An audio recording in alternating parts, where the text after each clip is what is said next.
Hours later, Uchenna returned home early, hoping to surprise his wife. However, he never expected that he would be the one surprised. The moment he stepped into the compound, he heard commotion. "Nkechi, come back! Don't leave me! Come, let me love you!" He froze. That was Mma's voice. He dropped his briefcase and rushed inside the house, only to find a scene that nearly stopped his heart. Mma, his gentle, calm, and reasonable wife, was running after her stepsister like a woman who was now possessed. "Nkechi, don't run away from me. You are my heart, my life, my sweet love," Mma shouted as she reached for her. Once upon a time, in the beautiful city of Enugu, lived a man whose name was Uchenna, a man whose heart was sweeter than honey. If you saw the way Uchenna adored his wife Mma, your heart would melt like butter on a pan. He loved her loudly, proudly, and without any limit. Their marriage was the kind that many envied, as people never believed that a man like Uchenna still existed in the world. A man who once drove from Enugu to Lagos just because she sprained her ankle whilst rushing for a meeting she had in Lagos. Uchenna loved his wife with everything that he had. He washed her feet every night before she slept and even ironed her clothes for work the next morning. Mma was the luckiest woman alive. She knew it. Her family knew it. Even neighbors knew that she was the woman covered in pure and overflowing love.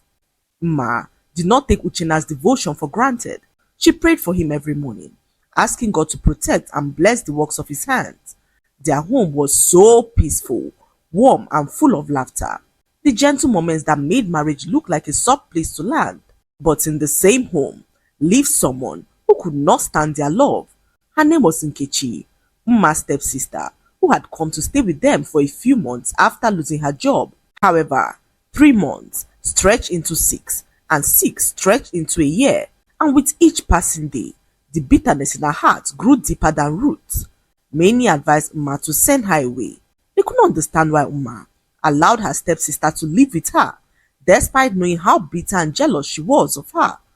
One day, Mma's friend came to visit her. Amara was the kind of woman who noticed everything, even things that were not her business to begin with. Her eyes always scanned people like an X-ray machine, as nothing ever escaped her. That evening, she hugged Mma warmly and complimented her glowing skin. However, her gaze lingered towards the corridor of the house as if she had just seen something. They stood there for a few minutes as Mma rushed off to go bring drinks from the kitchen. Amara in that moment excused herself to go use the restroom, but instead of turning right, she turned left, and that was when she saw it. Nkechi, standing near Mma's bedroom door, holding a small weird item in her hand. Nkechi jumped up in terror when she saw Amara. "Ah, Auntie Amara, welcome. I was just cleaning." She hid the item and forced a smile as Amara stared at her for a few seconds, 3 long seconds that said more than just words. However, Amara said nothing. She simply walked away and returned to the living room, where she put Mma aside and began to speak. "Mma," she whispered, "send this girl away now. Today, not tomorrow." Mma laughed. "Amara, please now. Nkechi is harmless. I saw her holding a strange item outside your bedroom door. A harmless girl, you say? What do you think she was doing by your room door?" She asked Mma, who laughed and informed Amara that she sent Nkechi to go switch off the heater in her bedroom. Amara hissed because she knew what she saw. "You're too soft, Mma. I'm telling you, Nkechi is jealous of you, and I fear that one day she will do something to you that you will regret," Amara said to her friend Mma, who waved her off and smiled as she began to speak. "Amara, I know my stepsister. She may be bitter sometimes, but she won't harm me. She doesn't have it in her." Amara placed a hand on her wrist, trying to convince her that humans can be unpredictable at times, but Mma had her mind already made up. She didn't see Nkechi as a threat and decided to leave her in her home. Worried and restless, Amara decided to discuss her concerns with Mma's husband Uchenna. She believed Mma was too blind, too soft-hearted to see the danger that she herself insisted was crawling inside that house. So, the next morning, she paid Uchenna a visit at his office. Uchenna welcomed her politely, offered her a drink, and adjusted his chair as she sat across from him and began to speak. "Uchenna," she began, her voice trembling with urgency. I don't like the things I'm seeing in your house. Uchenna frowned slightly and asked what she was talking about. What things, if I may ask? He asked Amara, who continued to speak. That your sister-in-law Nkechi, she's doing something. I don't know what exactly, but her actions are suspicious. I caught her yesterday holding something strange outside your bedroom door. Uchenna sat up straighter, his eyes wide in shock. What was she holding? He asked Amara, who leaned forward and continued to speak. I won't lie you, Uchenna, it looked like a charm. Small, round, like something fetish and evil. Uchenna shook his head firmly. No now, Nkechi may be troublesome sometimes, but she can never do fetish things. Uchenna. Amara cut in sharply. You of all people is saying this? Don't you read stories? Don't you watch the news? People who smile with you in the morning can harm you at night too. She lowered her voice dramatically as she continued to speak. Uchenna, please open your eyes. Nkechi is jealous of Uma. She has overstayed in that house, and envy can push people into things you cannot imagine. She placed her hand on her chest dramatically as she said her final words. Please, just watch her closely before something happens that you will regret. Uchenna sighed deeply as he promised not to allow any evil befall his wife. Amara, knowing how deeply he loved her friend Uma, thanked him as she left his office, leaving Uchenna deep in his own thoughts. Hours later, Uchenna returned home early, hoping to surprise his wife. However, he never expected that he would be the one surprised. The moment he stepped into the compound, he heard commotion. Nkechi, come back! Don't leave me! Come, let me love you! He froze. That was Uma's voice. He dropped his briefcase and rushed inside the house, only to find a scene that nearly stopped his heart. Uma, his gentle, calm and reasonable wife, was running after her stepsister like a woman who was now possessed. Nkechi, don't run away from me. You are my heart, my life, my sweet love, Uma shouted as she reached for her. Nkechi, sweating and terrified, ran barefoot across the living room, knocking over his center table in the process. Sister Ma, please leave me alone. Please, you can't love me, she cried, dodging behind the dining chair. But Uma lunged at her again. I just want to love you. Why are you afraid of my love? Don't you love me too? Say it, my love. Uchenna felt cold spread through his bones as he shouted his wife's name, asking what she was doing, but Uma looked him in the eyes and pleaded for him to beg Nkechi to love her back. It was in that moment that Uchenna realized that his wife was under a spell. Everything Amara said to him that afternoon in the office began to fall into place like a puzzle. His mouth went dry as his heart hammered in his chest. Uma lunged towards Nkechi again, crawling on her knees, begging, panting like a desperate woman as she begged Nkechi to love her back. Nkechi, my love, please don't reject me. I can't breathe without you. Nkechi screamed and slid behind the chair as she pleaded for Ma to leave her alone.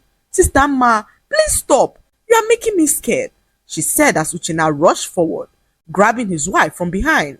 Stop this nonsense, Ma, he shouted as his voice shook in frustration. But Uma fought violently in his arms, kicking her legs like a trapped child. Let me go. She loves me. I love her too. We belong together. She turned to Uchenna with tears in her eyes as she pleaded with him to beg Nkechi to love her back. Beg her for me, Uche. Tell her to stay. Tell her not to abandon me, she said to Uchenna, whose heart broke in a way that he could not explain. He knew in that moment that Nkechi had done something evil that might have backfired. In fact, he remembered all the times that Nkechi made subtle advances at him, hoping that he falls in love with her. Uchenna could not contain his rage any longer, so he looked at Nkechi, whose face was now streaked with tears, as he asked her what she did to his wife. Nkechi opened her mouth in shock as she narrated how Ma jumped into the kitchen that evening and began to profess her love for her. Before she could finish explaining all that happened, Ma broke out of Uchenna's grip and ran towards her. Nkechi, don't run. Let me love you. Let me worship you. Please, don't leave me. The whole house was now in a commotion, with Uma screaming, Nkechi crying, and Uchenna desperately holding his wife down as she fought like a woman whose soul had been tied to madness. Neighbors gathered as everyone wondered what the problem could be. Uchenna's voice shook with fury as he dragged Uma away again. Uma, stop this now. You're scaring me. Stop it. But Uma only shrieked louder. You don't understand. Uche, Nkechi is my heart, my missing rib. I love her. I love her. Nkechi fell to the floor, sobbing uncontrollably. I didn't do anything. I swear. God knows. I didn't touch anything. But everyone knew her better. They knew how jealous she was of Umar and all the little ways she used to compete with her. It was clear as day that Nkechi had used juju on her sister. However, what they could not understand was why she would use juju to make Umar fall in love with her. The only explanation that seemed practical was that Umar had stumbled upon a love charm that was not meant for her. In fact, people began whispering that Nkechi must have set up a charm meant for Uchenna, hoping he would fall madly in love with her. But somehow, the charm caught her sister instead. The rumor spread like wildfire as all fingers pointed at her. Yes, that must be what happened. Nkechi wanted her sister so down Uchenna and did a charm to get him, but the thing backfired in a way that she never expected. Now, see how Ma is chasing her like a mad woman, saying that she's in love with her. Who does that? They said as they shook their heads in pity and disgust. The entire neighborhood gathered like spectators at a village wrestling match, murmuring, judging and whispering. Nkechi covered her ears as she cried, but Uchenna was not having it. He gave her an ultimatum to undo what she had done before the next morning, or else the police would get involved. But Nkechi, before they woke up the next morning, ran away with all of her belongings. She snuck out of the house at night, leaving Uchenna alone with his wife, who was now obsessed with her own sister. Uchenna was so clueless on what to do. Everything he tried to make his wife love him again failed, as all she did was cry and plead with him to bring back the love of her life in Nkechi. Ma refused food, she refused water and could not even sleep. All she did was wail and plead for Uchenna to bring back the love of her life. Uche, please bring my Nkechi back. I will die without her. I can't breathe without her. Where is my love? She said repeatedly as her voice echoed through the house. That night was the longest night for Uchenna, who did not know what to do. He tried calling her friend severally, but Amara's number was not reachable. He watched in pain as his wife screamed until her voice broke. She clawed at the door, shouting Nkechi's name like someone who was calling a lost lover from the land of the dead. Uche, please, bring back my Nkechi. My heart is dying. I will die without her. Her cries were so desperate, so raw, that even the neighbors outside began to pray for her. Uchenna sat on the cold floor, his back against the locked door, as tears rolled down his cheeks. His world was collapsing around him, and he didn't know what to do. In frustration, he threw his phone at the sofa and buried his face in his hands as he prayed to God to save his wife. What do I do? God, what do I do? He cried as he watched his wife cry out all night. By the time morning arrived, Mma had fallen asleep on the floor. Uchenna was too terrified to wake her up. Uchenna's heart broke to see his wife like this. His gentle sunflower, his prayer warrior, his peace, now reduced to a shadow of herself. Just then, his phone buzzed as Amara called after receiving his numerous text messages the night before. Uchenna picked up the call with speed. Amara, help me. Ma is dying. Her voice came through, thick with fear. Uche, what happened? What are you talking about? What happened to Ma?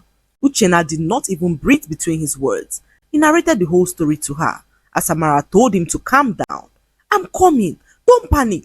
Just stay with her. I'll be on my way, Amara said as she hung up the call. Within minutes, she arrived at the house with a pastor and went straight to the room where Ma was locked. Ma was still on the floor, knees pulled to her chest, rocking back and forth like a child who had lost her mother in a crowded market. Jesus, Amara whispered, covering her mouth as the pastor stepped forward. He didn't touch Ma at first. He simply stared at her, tilting his head slightly, listening to what she was saying. After a long moment of silence, he exhaled and began to speak. This woman is under a very strong manipulation.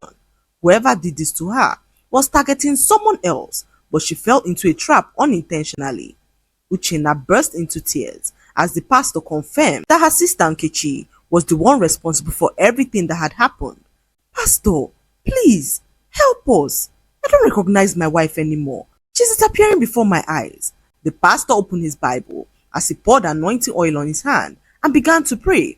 He placed his palm gently on her head as he began to pray for her. Just as the anointing oil touched her scalp, Mma's body convulsed. Her eyes flew open as she lunged at the pastor and beat him hard on his wrist. Her teeth sank into his skin as the pastor let out a terrifying scream and did everything possible to break free. "Leave me!" he shouted as he tried to pull away, but Mma held on. Her jaw locked like a wild animal as Uchenna and Amara froze in complete terror. The pastor finally broke free as he began to run out of the house in terror. Uchenna pleaded with the pastor to stay. "Pastor, please, don't leave us. Please help her." But the pastor shook his head abruptly as he told them to find another pastor.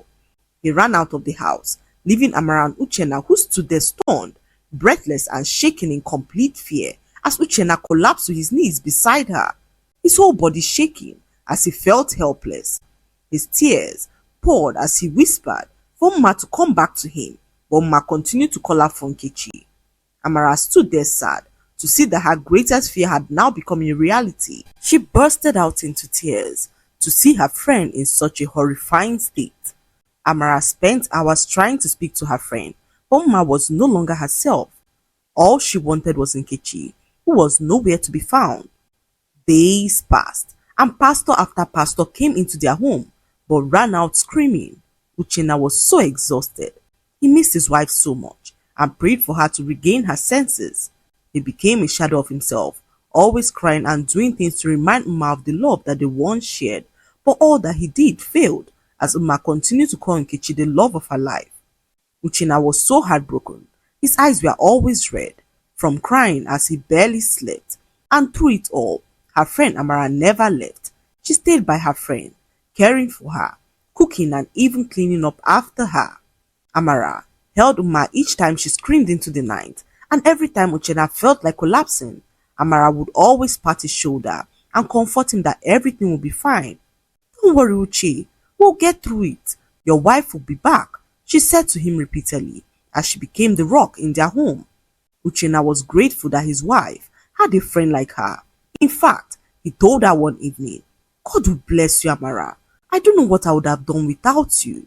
And Amara smiled and reminded him that Mma was like a sister to her. In fact, she owed her life to her.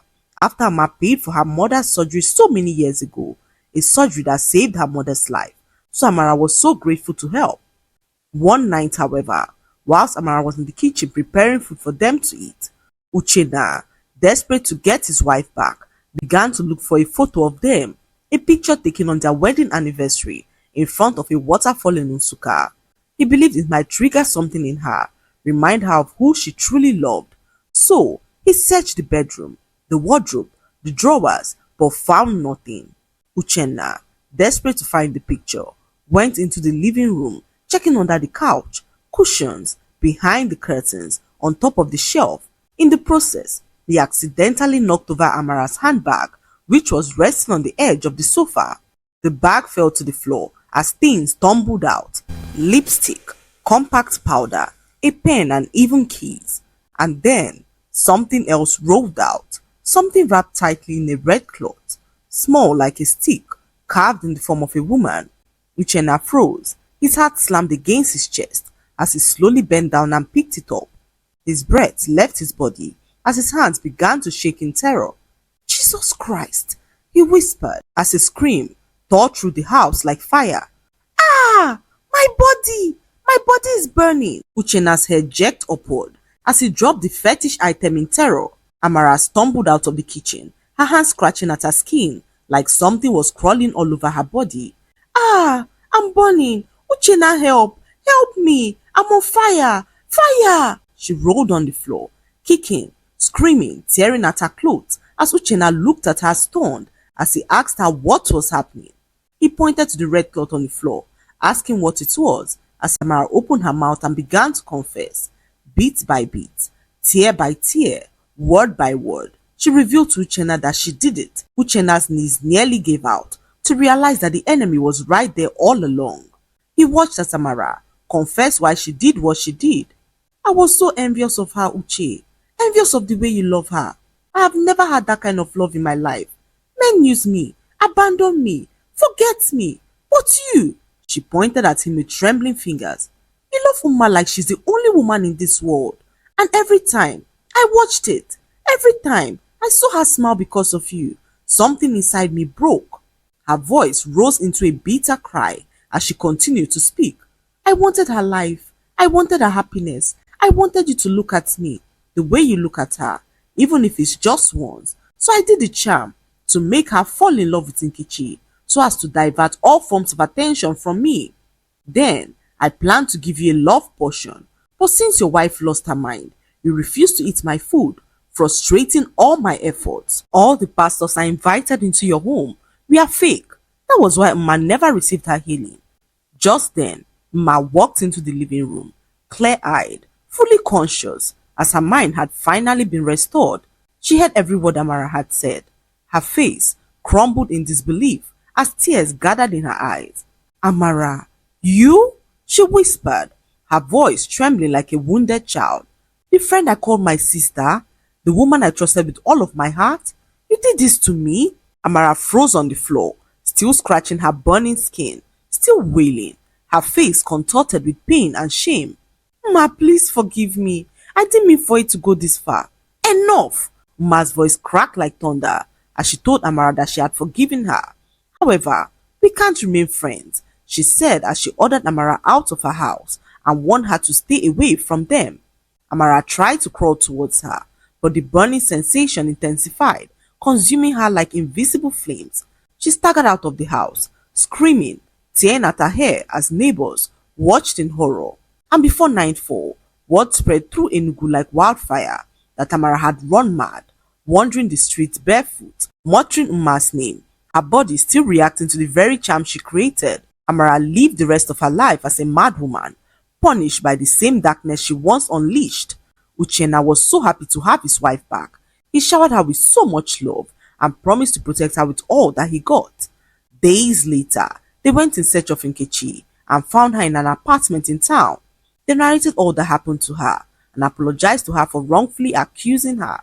Nkechi cried out in pain, her heart softening as she decided to forgive them.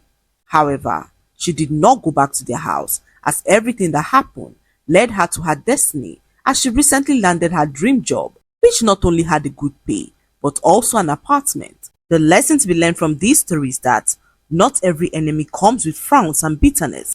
Sometimes the true danger wears a smile and smiles to your face.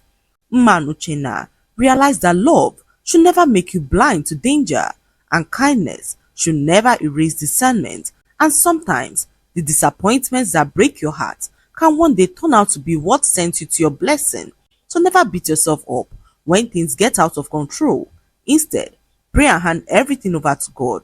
Last but not least, always treat people with kindness and do not be envious of others, as envy breeds bitterness. I hope